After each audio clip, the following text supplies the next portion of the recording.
You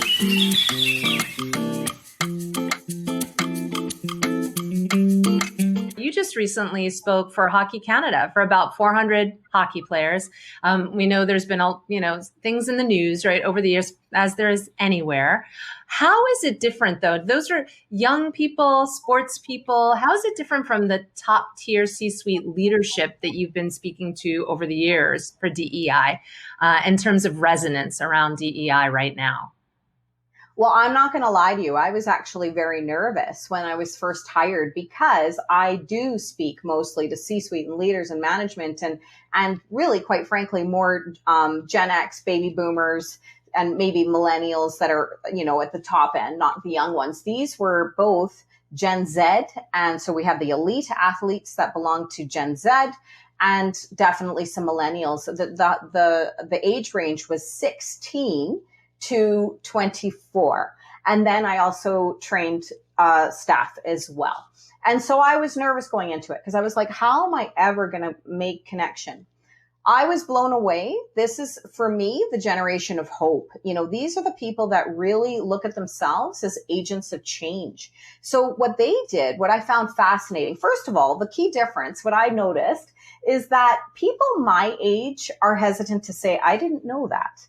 I did not actually know that. We're a bit more hesitant. And I don't know if that's generational, that we don't want to admit what we don't know, quite frankly.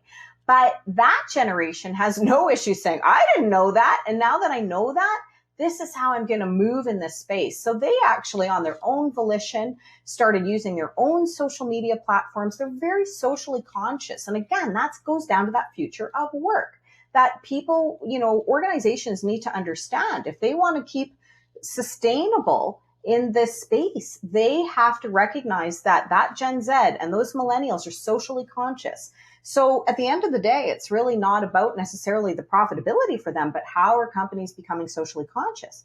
So of course they embrace this in a way that I just couldn't believe it. As a direct result, the training was featured on TSN. I'm someone sometimes that has a hard time getting to the gym. And now I'm on a major sports network that they were talking about this training. I have athletes, Olympians, hockey players following me on Instagram. I'm like kids too. I was like, oh my gosh, this is the coolest thing ever. And you're so right, Rajana, like it's not just every organization has racism, there's issues involved, but hockey is, such a beloved North American sport. And people, sometimes I was so impressed with them because they hired me recognizing that I was not going to be easy. I wasn't going to sugarcoat this. I was going to be very open and honest in terms of what the issues were. We were going to uncover it, unpack it, and work in that space. It was very interactive, actually. So I love that component. I'm very interactive, both on stage and virtually.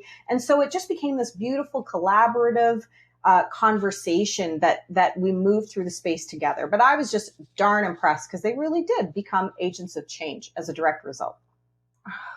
Oh, it's so great that they see themselves like that. And like you said, generationally, having the two sides come together. And now in this organization, they're growing from the bottom up. And then there are people at the highest level that are learning from them too in such a unique way.